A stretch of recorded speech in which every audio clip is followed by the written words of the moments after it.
hard parts. In fact, we already know how he's going to do it. There's a provision in Project 2025 that if you don't know about, you need to know about, and if you do know about it, take this opportunity to make sure that you know it well, because this is the single most chilling part of the Republicans' agenda if they do take power.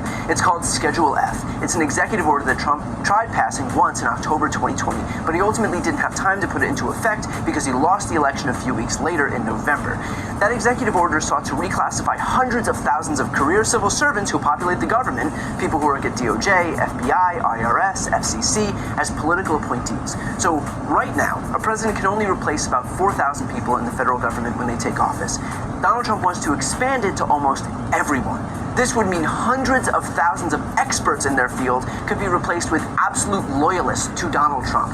Think about what that would mean in practice. Think about what a lawless president like Donald Trump could do, for example, if the DOJ is staffed not with career prosecutors whose loyalty and adherence is to the law, but rather political appointees loyal to Trump. Remember in 2020 when Donald Trump and Republicans called for ballots to be thrown out in places like Detroit or Philly or Milwaukee, citing non-existent claims of fraud? It didn't work then, but Schedule F wasn't in effect, and the career prosecutors in the DOJ weren't willing to humor these baseless claims. Even Bill Barr called them absolute bullshit.